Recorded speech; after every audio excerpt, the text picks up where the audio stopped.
Hello friends, आज अपने कर रहे हैं चरक सूत्र 14 स्वेदन अध्याय के क्वेश्चंस। ठीक है। शुष्काणि अपि ही काष्ठानि टेस्ट टेस्ट टेस्ट नम्यन्ति यथा न्यायम किम पुनर्जीवितो नरान। उक्त उदाहरण किसकी महत्ता का द्योतक है? क्या है? शुष्काणि अपि ही काष्ठानि नम्यन्ति, तो नौवा स्नेहन स्वेदन और बस्ती। ठीक है, तो तीनों के लिए कहा गया शुष्काणि अपि ही काष्ठानि स्नेहन स्वेदन बस्ती नम्यन्ति यथा नाम न्याम। ठीक है, किम पुनर्जीवितो नराम। ठीक है, और फिर नेक्स्ट क्वेश्चन है व्याधो शीते शरीरे चा महान स्वेदो महाबले। अर्थात महाबल वाली व्याधि अत्यधिक शीत ऋतु में बलवान शरीर में हो तो महान स्वेद का प्रयोग करवाया जाना चाहिए। यहाँ पर महान स्वेद से तात्पर्य अधिक ताप वाला स्वेद, स्वेद की पुनः पुनः प्रवृत्ति, अधिक देर तक स्वेद करवाना, उक्त सभी। तो आंसर इसका है 610 का 611 का है 4 सभी। ठीक है, तो जो आपका महान स्वेद है उसमें अधिक ताप वाला स्वेद होगा, स्वेद की पुनः पुनः प्रवृत्ति होगी, देर तक स्वेद कराना होगा, तो ये सब चीज़ें होंगी। ठीक है, और 610 वाला, सॉरी इसका आंसर गलत हो गया हमारा। शुष्काणी अभी ही काष्ठानी नम्यन्ति यथा नाम स्नेहन व स्वेदन के लिए बोला गया। ठीक है, फिर नेक्स्ट है अमाशयगत वाद के शमनात् कृत उपकृत क्रमों का क्रम है अमाशयगत वाद। ठीक है, वाद के अनुसार पहले स्निग्धोपक्रम। अमाशय पहले किसका स्थान है? कफ का, तो इसलिए स्निग्धोप तदनंतर अमाशय के अनुसार रूक्ष कर। ठीक है, तो फिर अमाशय के अनुसार पहले रूक्ष उपक्रम करें, तदनंतर वाद के अनुसार स्निग्ध। अमाशय के अनुसार अमाशय किसका? कफ का स्थान है, तो पहले उसमें रूक्ष स्वेदन होगा। ठीक है, कफ को समन करेंगे, इसके बाद वाद का स्निग्ध। ठीक है, तो यही सही हो गया 12वें का। पहले रूक्ष होगा क्योंकि आमाशय में है, कफ को समन करना। हृदय प्रदेश पर किस प्रकार का स्वेदन निर्दिष्ट है?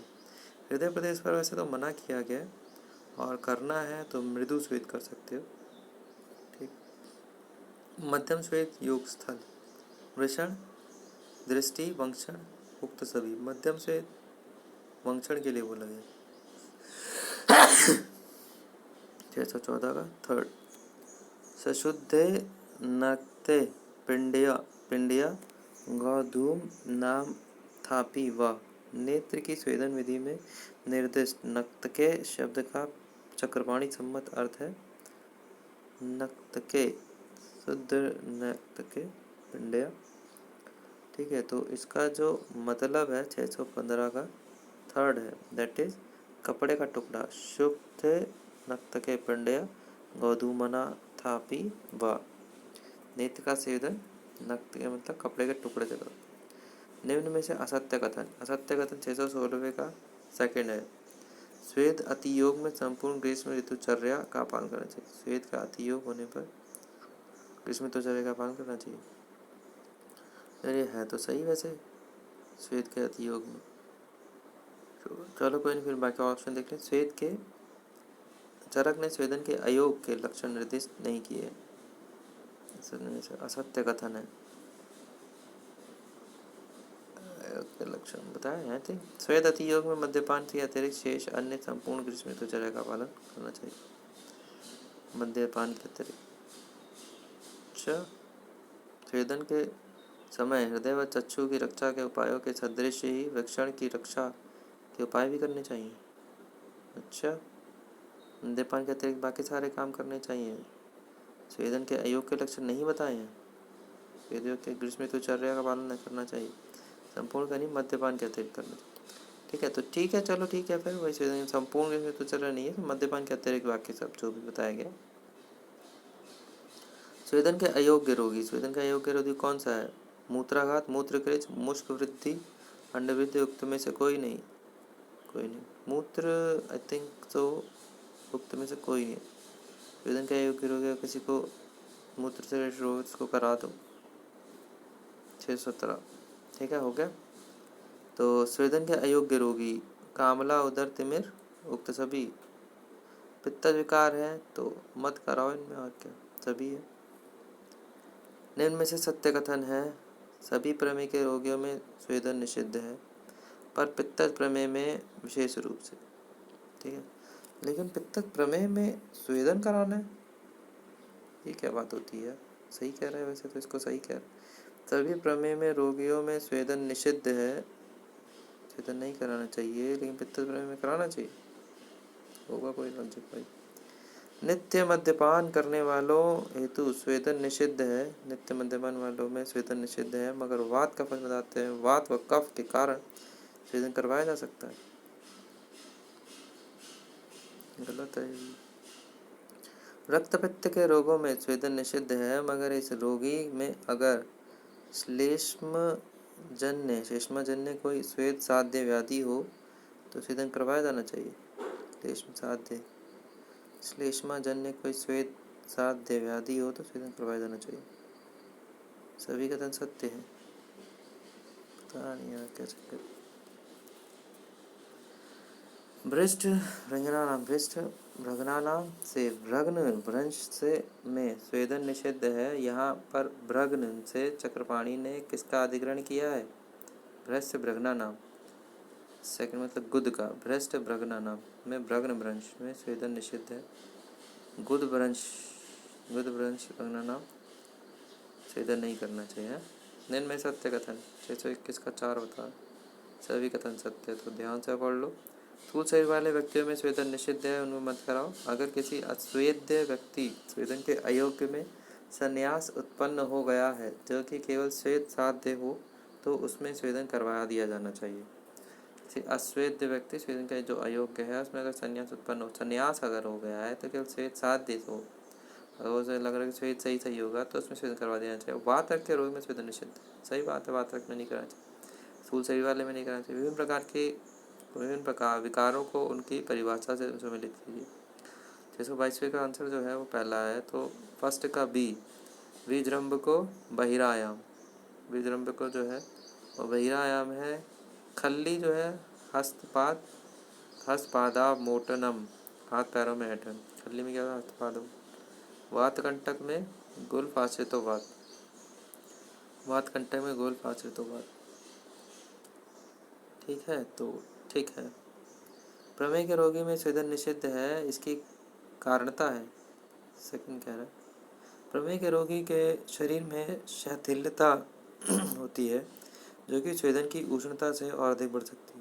अच्छा, अदरवाइज प्रमेह रोगी में द्रव अधिक्य होता है, फलतः स्वेदन की उष्णता से अधिक द्रव की प्रवृत्ति हो सकती है, गलत है। प्रमेह पित्त दोष का प्रधान होता है, फलतः स्वेद से पित्त का अधिक प्रकोप हो सकता है, गलत है। प्रमेह के निदान स्वेदन समान गुणधर्मी होते हैं, गलत है, ठीक है, शिथिलता वाला पॉइंट है, ठीक है। नेक्स्ट क्वेश्चन है, यद्यपि सभी प्रमेयों में स्वेदन निषिद्ध है तथापि इस प्रमेयों में स्वेदन विशेष रूप से निषिद्ध है, विशेष रूप से निषिद्ध है। वातज, पित्तज, वातिक, कफज, तो सेकंड पित्तज कह रहे थे, सही प्रमेय में स्वेदन निषिद्ध है तभी विशेष रूप से निषिद्ध है। पित्तज वाले फिर उधर तो कह रहा था उसमें करना चाहिए, पित्तज वाले खुद ही समझ में आ रहा है इनका क्या कह रहे हैं। सिक्ता पांशु पाषाण करीशाय पूटके उक्त द्रव्य स्नेह स्वेदना निर्दिष्ट है। यहाँ करीश का चक्रपाणी संबंध है। सिक्ता पांशु पाषाण करीशाय पूटके 625 का पहला शुष्क गौमय है। करीश का मतलब शुष्क गौमय। सिक्ता पांशु पाषाण करीशाय सपूटके शुष्क गौमय। निम्न में से असत्य कथन कह रहा है 626 का थर्ड, दैट इज पक्षाघात में स्वेदन निषिद्ध है, कराना चाहिए। अच्छा, तो लोगों में स्वेदन निषिद्ध, सही बात है, पक्षाघात में स्वेदन कराना चाहिए। कषाय द्रव्य से निर्मित मध्य या निरंतर प्रयोग करने वाले निर्मित मध्य या का निरंतर स्वेदन मत कराओ, सही बात है। वात के प्रधान वाले रोगों में विशेषता पिंड स्वेद का है। कफ से प्रधान वाले रोगों में विशेषता रूप स्वेद का प्रयोग करवाया जाना चाहिए। अच्छा, वात वाले पिंड। ग्राम्य अनुपोदकम मांसम पयो बस्त शिरस्तया नाड़ी स्वेद के द्रव्य में निर्दिष्ट बत्सशिर से अभिप्राय है। ग्राम्यानुपोदक मांस पयो वस्त शिरस्तया नाड़ी स्वेद द्रव्य निर्देश वस्त शिर से अभिप्राय है। बकरी का मस्तक ग्राम्यानुपोदक मांस पयो वस्त शिरस्तया नाड़ी स्वेद वस्त शिर मतलब बकरी का मस्तक। चरक अनुसार सागनी एवं निराग्नि स्वेद के प्रकार हैं क्रमशः सागनी निराग्नि। सागनी जो 13 होता है और निराग्नि 10 होता है। नेक्स्ट दोष अनुसार उपना स्वेद के द्रव्य को समित कीजिए। उपना स्वेद के द्रव्य को समित कीजिए। पहला गोधूम यवचूर्ण किण्व। गोधूम यवचूर्ण और किण्व जो है पहले का सी दैट इज वात। गोधूम यवचूर्ण और किण्व वात वाले में दोष प्रधान में गोधूम यवचूर्ण किण्व वात वाले में। सुगंधित द्रव्य किण्व जीवंती शतपुष्पा कफजन्य में। सुगंधित द्रव्य किण्व जीवंती शतपुष्पा कफजन्य। और उमा और कूट वात कफ में। उमा कूट वात कफ में। सुगंधित द्रव्य किण्व जीवंती शतपुष्पा कफजन्य। गोधूम यवचूर्ण किण्व वात वाले में। इस तरीके से निम्न में सत्य कथन जो चौथा है सभी कथन सत्य। रात्रि में बांधे गए उपनाक को दिन होने पर तथा दिन में बांधे गए उपनाक को रात होने पर खोल देना चाहिए। शीत ऋतुओं में उपनाक को उक्त समय से अधिक समय तक भी बांधा जा सकता है। शीत ऋतुओं में उपनाक को उक्त समय अधिक समय तक बांधा जा सकता है। अगर उपनाक को नियत समय पर नहीं खोला जाए तो रक्त आदि में विधा उत्पन्न हो सकता है। सही बात है। नाड़ी स्वेद के संदर्भ में असत्य कथन क्या है? असत्य कथन सेकंड है इसका। नाड़ी ऋजु सीधी व छोटी होनी चाहिए ताकि स्वेद अधिक तीव्रता प्रभावी ढंग से हो सके। ये गलत है। सही क्या? नाड़ी स्वेदनार्थ नाड़ी की आकृति हाथी की सूंड के समान होनी चाहिए। नाड़ी अरिजु सीधी नहीं 2 या 3 मोड़ वाली व दीर्घ होनी चाहिए ताकि स्वेद की तीक्ष्णता से बचा जा सके। नाड़ी स्वेद से पूर्व रोग को वातहर तैल में स्नेहन करवा दिया जाना चाहिए। ये सब चीज़ें। नेक्स्ट है 632वें का सेकंड। नाड़ी स्वेदनार्थ नाड़ी की लंबाई कितनी होनी चाहिए? एक व्यायाम या अर्ध व्यायाम? नाड़ी स्वेदनार्थ नाड़ी का मान आचार्य चरक ने व्यायाम में बताया है। चक्रपाणी मत अनुसार एक व्यायाम का अर्थ होता है तिर्यक विस्तृत बाहुद्वय एक अर्थनी एक बाहु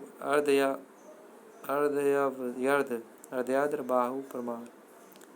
तो इसका आंसर है 633 का पहला तिर्यक विस्तृत बाहुद्वय प्रमाण।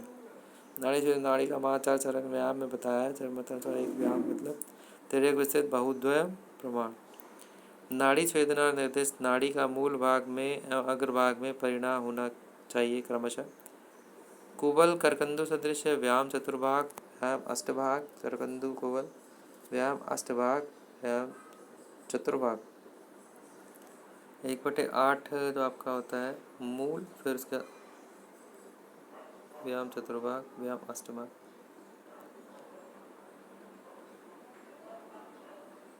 ठीक है। तो मूल में व्यायाम चतुर्भाग अग्र में अष्टभाग। 34वें का थर्ड है मूल में 4। आविक शाटक का चक्रपाणी सम्मत आता है। आविक शाटक के लिए क्या बोले? 37 का सेकंड। भेड़ों की ऊन से बना कंबल। आविक शाटक का चक्रपाणी सम्मत है। भेड़ों से ऊन से बना कंबल। सागनी स्वेदने में निर्दिष्ट कर्षु एक गर्त या गड्ढा होता है जिसका आकार होना चाहिए। छोटे मुख वाला तल पर अधिक चौड़ाई वाला गड्ढा। छोटे मुख वाला तल पर अधिक चौड़ाई वाला गड्ढा। ठीक है। कर्षु का मतलब जो बताया गया। विभिन्न शब्दों को चक्रपाणी सम्मत अर्थों में सम्मिलित कीजिए। ठीक है। 37वें का पहला है तो वर्षणिका मतलब बहुत सारे छिद्रों वाला छोटा घड़ा। बहुत सारे छिद्रों वाला छोटा घड़ा। प्रस्तर मतलब पत्थर या अश्म। कौरवम मतलब कपास के वस्त्र। हसंतिका मतलब अंगारधानिका सिंगड़ी। वर्षणिका मतलब बहुत सारे छिद्र वाला छोटा घड़ा। प्रस्तर मतलब पत्थर या अश्म। कौरवम मतलब कपास के वस्त्र। हसंतिका अंगारधानिका सिंगड़ी। कूपम शयन विस्तारम द्विगुणम चापी वेदता। कूप नामक साग्नि स्वेद के संदर्भ में कहा गया है। यहाँ पर इसकी गहराई के संदर्भ में द्विगुण शब्द का प्रयोग किया गया है, अर्थात गहराई दुगनी होनी चाहिए। या गहराई किसके दुगनी होनी चाहिए? रुई की लंबाई, शैया की चौड़ाई, शैया की लंबाई से, करछू की लंबाई से। रुई की लंबाई से 38 का सेकंड, शैया की लंबाई से। कूपम शयन विस्तारम द्विगुणम चापी वेदता, कूप नामक साग्नि स्वेद के संदर्भ में कहा गया है। यहाँ पर इसके गहराई के संदर्भ में द्विगुण शब्द का प्रयोग किया गया है, शैया की लंबाई। ठीक ठीक। चिंतक स्वेद के संदर्भ में सत्य कथन है। सत्य कथन पहला है, चिंतक स्वेदनाथ कूटागार ग्राम में के पूर्व या उत्तर दिशा में हो तथा जलाशय भी ग्राम के पूर्व या उत्तर दिशा में हो। चिंतक स्वेद हेतु निर्मित कूटागार के किस दिशा में तीर्थ होना चाहिए? पूर्व या उत्तर दिशा में। चिंतक स्वेद हेतु निर्दिष्ट कूटागार का विस्तार, लंबाई व उससे ऊंचाई कितनी होनी चाहिए? 16 अतनी और 641 का चौथा, 16 अतनी 16 अतनी मैक्सिमम उसमें 16 अतनी बोला है कूटागार के लिए, 16 अतनी। ठीक है। चिंतक स्वेद हेतु निर्दिष्ट कूटागार का शाब्दिक अर्थ होता है, जो शाब्दिक अर्थ होता है 642 का सेकंड है, वर्तुल घर। चिंतक स्वेद हेतु निर्दिष्ट कूटागार वर्तुल घर। चिंतक स्वेद हेतु निर्दिष्ट कूटागार का निर्माण तीर्थ के किस दिशा में करें? पूर्व या उत्तर में? 2343 का सेकंड, पश्चिम या दक्षिण? निर्माण चिंतक स्वेद कूटागार का निर्माण तीर्थ की किस दिशा में करवाया जाना चाहिए? पश्चिम या दक्षिण? चिंतक स्वेद 643 का सेकंड। चिंतक स्वेद में निर्दिष्ट अंगार कोष्ठक की चौड़ाई व ऊंचाई कितनी होनी चाहिए? 44 का पहला कह रहा है 4 किंशकु और पुरुष प्रमाण। अंगार कोष्ठक की चौड़ाई 4 किंशकु और ऊंचाई होनी चाहिए पुरुष प्रमाण। चिंतक स्वेदनार्थ निर्मित कूटागार में अंदर चारों तरफ दीवार से सटी एक पिंडिका चबूतरा बनाने का निर्देश मिलता है। उस पिंडिका की चौड़ाई व ऊंचाई कितनी होनी चाहिए? कितनी होनी चाहिए? 45 का थर्ड कह रहा है 1 अरथनी। इतना निर्मित कूटागार में अंदर चारों तरफ दीवार से सटी एक पिंडिका चबूतरा बनाने का निर्देश मिलता है। पिंडिका की चौड़ाई और ऊंचाई कितनी होनी चाहिए? 1 अरथनी। चिंतक स्वेद में निर्दिष्ट एक अरतनी व एक किंशकु प्रमाण चक्रपाणी मतानुसार कितना कितना माना गया है? 646 का थर्ड कह रहा है 1 हस्त 1 हस्त, 1 अरतनी व 1 किंशकु, 1 हस्त 1 हस्त। नेक्स्ट है, चिंतक स्वेद से स्वेदनोपरांत बाहर निकलकर अगर तुरंत शीतोदक का प्रयोग किया जाए तो विशेष रूप से किस अंग की हानि होने की संभावना होती है? पहला, नेत्र को। चिंतक स्वेद के लिए निर्दिष्ट कूटागार के समीप जलाशय या जल का कोई स्रोत होना चाहिए। चक्रवाणी में इसकी क्या कारणता हो सकती है? 48 का चौथा, तो सभी। जल को मांगलिक द्रव्य माना गया है अतः मंगलार्थ होना चाहिए। स्वेदित व्यक्ति जल को देख सके और नेत्र की रक्षा कर सके। स्वेदति योग होने पर उसका जल के माध्यम से शीघ्र प्रतिकार किया जा सके। ठीक है, तो ये सब चीज़ें हो गई। चक्रपाणी मतानुसार कौन सा स्वेद साग्नि और निराग्नि दोनों होता है? उपना 649 का उपना स्वेद साग्नि निराग्नि दोनों ही प्रकार का होता है। साग्नि उपना स्वेद का चरक द्वारा निर्दिष्ट तेरोदश साग्नि स्वेद में से किस स्वेद के में अंतर्भाग किया जा सकता है? किस स्वेद में अंतर्भाग किया जा सकता है? संकर में। निराग्नि स्वेद में निर्दिष्ट बहुपानम का चक्रपाणी सम्मत अर्थ है? बहुपानम का अर्थ है थर्ड, मध्य का अधिक मात्रा से निर्दिष्ट बहुपानम। ठीक है, मद्यपान का अधिक मात्रा में से। एकांत स्वेद किस विधि से करवाया जा सकता है? प्रस्तर, संकर, चिंतक, उत्सवी, संकर के उससे। ठीक है। स्वेदनोपरांत विशेष रूप से निषिद्ध कर्म है। स्वेदन का सबसे व्यायाम 653 का सेकंड, व्यायाम नहीं करना चाहिए। 54, स्निग्ध स्वेदैरूपक्रमया स्विन्न पथ्याशनो भवेत के द्वारा आचार्य चरक ने कहा है कि स्वेदन उपरांत पथ्यों का सेवन करना चाहिए, परंतु पथ्यों का निर्देश नहीं किया है। अतः चक्रपाणी ने किस न्याय के अनुसार उन सभी पथ्यों का सेवन करने का निर्देश किया है जो स्वेदन के योग्य व्यक्ति हेतु निर्दिष्ट हैं? 654 का आंसर सेकंड बोल रहा है, श्रृंग ग्राहिक न्याय, श्रृंग्राहिक न्याय। स्निग्ध स्वेद रूप क्रम में स्विन्न पथ्याशनो स्वेद भवेत के द्वारा आचार्य चरक ने कहा है कि स्वेदन उपरांत पथ्यों का सेवन कराना चाहिए, परंतु पथ्यों का निर्देश नहीं किया है। अतः चक्रपाणी ने किस न्याय के अनुसार उन सभी पथ्यों का सेवन करने का निर्देश किया है जो कि स्वेदन योग्य व्यक्ति के निर्देश है? श्रृंग्राहिक न्याय। उपकल्पनीय अध्याय में किसके निमित्त उपकल्पना की गई है? उपकल्पनीय अध्याय में सेकंड, दैट इज शोधनार्थ। ठीक है, आज का देखते हैं।